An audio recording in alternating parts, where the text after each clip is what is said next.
শুভ সকাল বন্ধুরা, দোলন simple housewife চ্যানেলের 50 নম্বর ভিডিওতে তোমাদের সবাইকে স্বাগত। যে যেখান থেকে আমার ভিডিওটি দেখছো না কেন, আশা করছি তোমরা সবাই অনেক অনেক ভালো আছো। আর তোমাদের আশীর্বাদে আমিও কিন্তু অনেকটাই ভালো আছি। বন্ধুরা, তোমরা যারা আমার ভিডিওটি আজ প্রথম দেখছো, প্লিজ ভিডিওতে একটা লাইক দিয়ে চ্যানেলটিকে সাবস্ক্রাইব করে নিও। আর আমার ভিডিওটি তোমাদের যদি ভালো লেগে থাকে, সুন্দর একটা কমেন্ট করে যেও। তোমাদের সবার আশীর্বাদ নিয়ে আমি আমার আজকের ভিডিওটি শুরু করলাম। এখন বাজে সকাল 6টা, আর প্রতিদিনের মতো আজও কিন্তু আমি সকাল সকাল ঘুম থেকে উঠে পড়েছি। আর আজ না, আমার রান্না করার কোনো তাড়া নেই। অন্যদিন যেমন 8টার মধ্যে আমাকে রান্না করতে হতো, কিন্তু আজ না, তোমাদের দাদাভাই নাইটে কাজে যাবে, তাই জন্য ধীরে ধীরে রান্না করলেও কোনো ক্ষতি হবে না। আর কাজে যাক বা না যাক, কাল রাতেই কিন্তু খাওয়া দাওয়ার পরে যেমন আমি বাসন মেজে রাখি, তেমনই বাসনগুলো মেজে রেখেছিলাম। আর সকালবেলা উঠে ঘরটাও ঝাড় দিয়ে নিচ্ছি। আর এই দুদিন না বৃষ্টি হয় না, তার জন্য দেখেছো উঠোনটা কিন্তু আমার কোনো জল নেই, কোনো ছেলা জমে নেই। আর কাল বিকালে তো উঠোনটা ঝাড় দিয়ে রেখেছিলাম, তার জন্য তেমন কিন্তু কোনো নোংরাও নেই, তাই সামনেরটুকুই ঝাড় দিয়ে নিচ্ছি।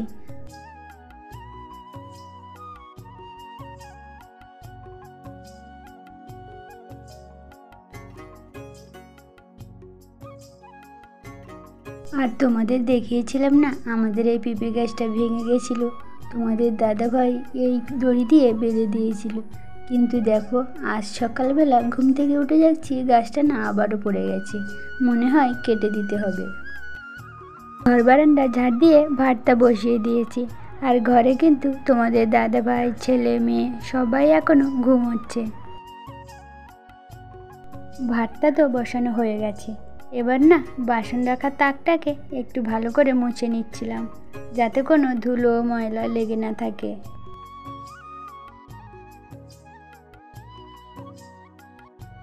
আর আমাদের বাসন রাখার তাকটা না ভালো করে সেট করা হয়নি, বেশি বাসন রাখলে উল্টে খুলে পড়ে যায়, তাই জন্যে দুটো তাকে বাসন ভাগ করে রেখে দিই।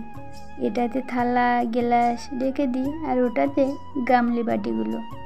আর বাসনে জল থাকলে তো তাকটা না জং ধরে যাবে, তার জন্য ভালো করে একটু মুছে নিচ্ছি।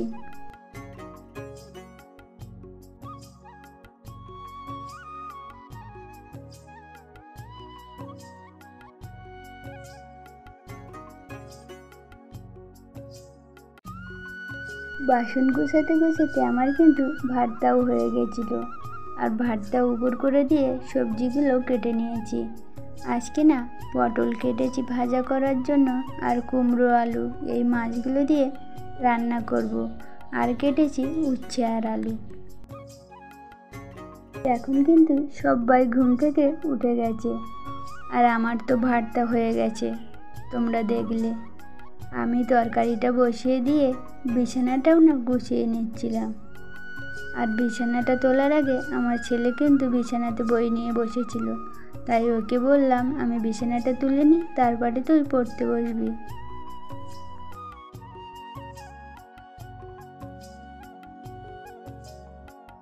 আর আমার মেয়েকেও কিন্তু রান্নার ফাঁকে ফাঁকে জলটাও খাইয়ে নিয়েছি।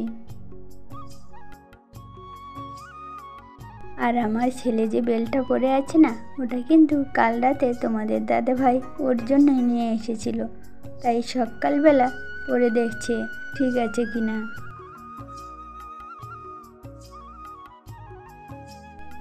আর আমার বিছানাটাও কিন্তু গুছানো হয়ে গেছে। ওদিকে আমার রান্নাঘরে তরকারি বসানো রয়েছে। বিছানাটা গুছিয়ে নিয়ে না রান্নাঘরে এসে রান্নাগুলোও সেরে নিয়েছি।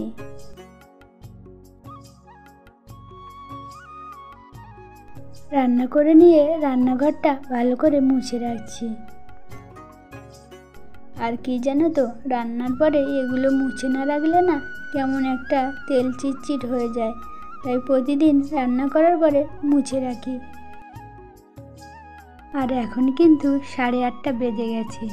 সবাইকে খেতে দেবো বলে ভাতটা বেড়ে নিচ্ছি। আর আমার মেয়ে কিন্তু মুখ ধুতে চলে গেছে। খাওয়া দাওয়ার পরে না বাইরের দিকে একটু বেরিয়েছিলাম।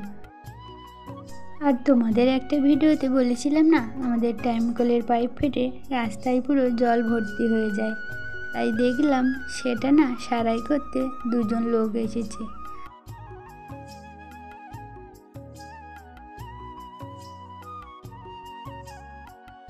আর এখন কিন্তু বৃষ্টি হচ্ছে না, চারিদিকে কিন্তু শুকনো, কিন্তু ও পাইপ থেকে যে জলগুলো বের করেছে তার জন্য রাস্তাটা না পুরো কাদা কাদা হয়ে গেছে। দেখো রাস্তার ওই দিকটা কিন্তু শুকনো রয়েছে, এখান থেকে যে জলগুলো তুলেছে না তার জন্যই কিন্তু কাদা হয়ে গেছে। রাস্তা থেকে ঘুরে এসে স্নান করে মাথাটা ছেনে নিচ্ছিলাম। আর তোমাদের দাদা ভাই, আমার মেয়ে, ওদেরও কিন্তু স্নান করা হয়ে গেছে।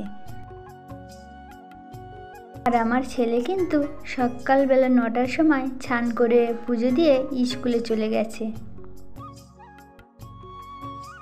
এখন বাজে বেলা 1টা, আর আমি সবার জন্য ভাত বেড়ে খেতে বসে গেছি।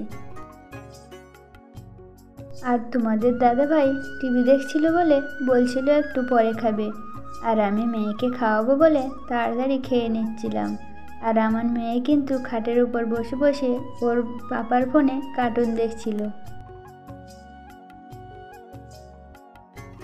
আমি খাওয়াটা শেষ করে দেখো মেয়েকে খাওয়াতে চলে এসেছি। কিন্তু তোমাদেরকে বলছিলাম না ও ওর পাপার ফোনে কার্টুন দেখছে, অনেকক্ষণ থেকে কিন্তু আমি ডাকছিলাম, কিন্তু দেখো ও তো আসছিলই না। ওকে একটু বকেছি বলে ও কান্না করছে। আর জানো তো সব সময় না এইরকমই করে, মোটে তো খেতেই চাইবে না, তারপরে যদি না খাই বলে বকাবকি করো তারপরে কান্না করে সব বমি করে তুলে দেবে। তাহলে কি করে পারবো বলো তো? অন্য বাচ্চারা দেখবে বকলে কিন্তু তাড়াতাড়ি খেয়ে নেয়, কিন্তু আমার মেয়ে না পুরো উল্টোটা, ওকে বকলে না পুরো কান্না করে বমি করে তুলে দেয়। আর টিভি ফোন যদি দেখতে দাও তাহলে তো গালে ভাত নিয়ে বসেই থাকবে, আর খাওয়া শেষ হবে না। তখন আমাকেই বকতে বকতে মাথা ধরে যাবে। তখন যদি রেগে গিয়ে গায়ে হাত তুলি না, তখন আরই খাওয়ানো যাবে না। আমি কিন্তু ওকে অনেকক্ষণ থেকে বকছি, আর বারবার বলছিলাম তাড়াতাড়ি খেয়ে নে, তাড়াতাড়ি খেয়ে নে। আর ওকে খাওয়াতে খাওয়াতে আমার এত রাগ হয়ে গেছিল না, শেষে ওর গায়ে হাত তুলে ফেলেছিলাম।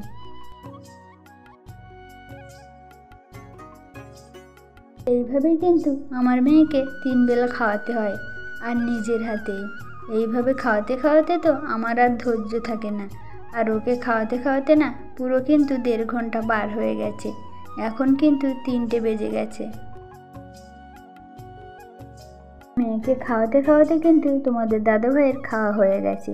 আর ও আজকে নাইটে কাজে যাবে বলে আমাদের পাশেই কিন্তু ঘুমিয়ে পড়েছে। আর আমি দেখো মেয়েকে এখনও খাইয়ে যাচ্ছি। অনেকক্ষণ ধরে খাওয়ানোর পরে এই এখন খাওয়ানো কমপ্লিট হলো। আমার মেয়ের খাওয়াটা লক্ষ্য করো, ও কিন্তু চিবিয়েই খায় না। ওকে যদি বেশি চাপ দেওয়া হয় আরও বেশি করে গিলে খেতে গিয়ে না বমি করে ফেলে। গিলে গিলে খায় বলে কিন্তু আমার মেয়ে এতটা হালকা, কিন্তু আমার ছেলে ছোটোবেলায় এতটাও ছিল না। ছেলে চিবিয়ে চিবিয়ে খেত। চলে আসলাম 1 ঘন্টা পর, এখন বাজে বিকাল 4টে। আর মেয়েকে না একটুখানির জন্য ঘুম পাড়িয়েছিলাম। ঘুম পাড়িয়ে টিউশনে পড়তে পাঠিয়ে দিয়েছি, তোমাদের দাদাভাই নিয়ে গেছে। আর আমি বিছানাটা গুছিয়ে নিয়ে ছেলেকেও পড়াতে বসিয়েছি। ছেলে পড়তে বসে গেছে। আর এখন কিন্তু প্রায় সন্ধে হয়ে গেছে। আর আমি চলে এসেছি রান্নাঘরে। সকালবেলা যে পেঁপে গাছটা কাটবো বলেছিলাম, এই দেখো পেঁপেগুলো না পেড়ে নিয়েছি, গাছটাও কেটে দিয়েছি। তো বন্ধুরা, আজকের ভিডিওটা এই পর্যন্ত। তোমাদের সবাইকে অসংখ্য ধন্যবাদ ভিডিওটি শেষ পর্যন্ত দেখার জন্য। সবাই ভালো থেকো।